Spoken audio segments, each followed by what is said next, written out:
வணக்கம். மலையாள மோனகுரு ஜோதிட நிலையத்திலிருந்து சரவணன். ஏற்கனவே ஒரு குலதெய்வ வீடியோ போட்டிருந்தேன். அதோட தொடர்ச்சி இது என்னன்னா, குலதெய்வம் இருந்தும் இயங்காதது ஏன்? இந்த விஷயந்தான், இதுதான் நம்ம பார்க்க போகிறோம். குலதெய்வம் இருந்தும் ஏன் இயங்கலை? எல்லாரும் போய் சாமி கும்பிடுவாங்க, குலதெய்வத்தை வணங்குவாங்க, எல்லாமே செய்வாங்க. குலதெய்வத்துக்கு தேவையான வரி கட்டுவாங்க, எல்லாமே செய்வாங்க. இங்கே குலதெய்வம் ஏன் சில பேருக்கு உதவி செய்ய மாட்டேங்குதுன்னா, சில முன்னோர்கள் செய்த பாவ புண்ணியத்தின் தொடர்ச்சி இருந்தாலும் கொஞ்சம் குலதெய்வம் இயங்காது. தாத்தா, அதாவது 3 தலைமுறை கொண்டது தான் ஒரு உடல். இது என்னன்னு பார்த்தீங்கன்னா, முதுகெலும்பு தான் தாத்தா, நம்மளோட ஸ்பைனல் கார்டு. இது வந்து ராகு, இது வந்து தாத்தாவை குறிக்கும்.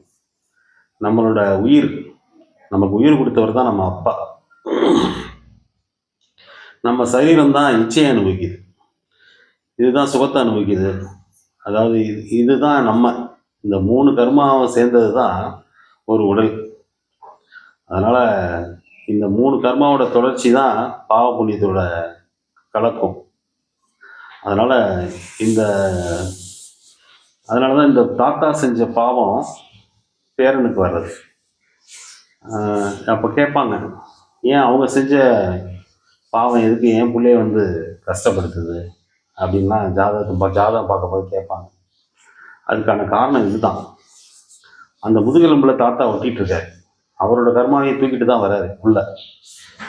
அதனால் அப்பாவோட கர்மாவும் அங்கே உள்ளே வந்துடும். இவர் செய்த போன ஜென்மத்தில் கர்மா, இந்த 3 கர்மாவுமே ஒரு ஜாதகத்தில் இருக்கும். அப்போ இந்த 3 கர்மாவையுமே சரி பண்ணுறதுன்னு யாருன்னு கேட்டிங்கன்னா குலதெய்வம் தான்.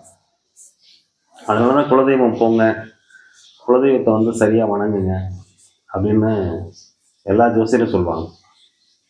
குலதெய்வத்தை வந்து கரெக்டாக யார் வச்சுருக்காங்களோ அவங்க மன அமைதியோடு வாழ்வாங்க. மன அமைதி ரொம்ப முக்கியம். ஒரு காசு பணம் இருந்துட்டால் மட்டுமே எல்லாருமே சந்தோஷமாக இருக்காங்கன்னு நினைக்காதீங்க. மன அமைதி இருக்கணும்.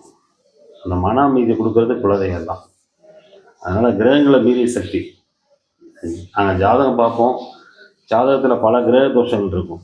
ஆனால் 5ஆம் இடன்ற லக்னத்துக்கு 5ஆம் இடன்ற குலதெய்வம் எப்படி இருக்குன்னு பார்த்துட்டு தான் எல்லா ஜோசியரும் மற்ற விஷயங்களை பார்ப்பாங்க. 5ஆம் இடம் பலமாக இருந்துச்சுன்னா அவங்க எதையுமே ஃபேஸ் பண்ணிடுவாங்க. எந்த வித சோதனையுமே அவங்க வந்து சாதனையாக மாற்றிடுவாங்க. அதனால் அவங்க தப்பிக்கிறதுக்கான வழிகள் அந்த தெய்வங்கள் உருவாக்கி கொடுக்கும். எந்த ஒரு பிரச்சனைக்குமே ஒருத்தவங்க வந்து மனித ரூபத்தில் வந்து அவங்க உதவி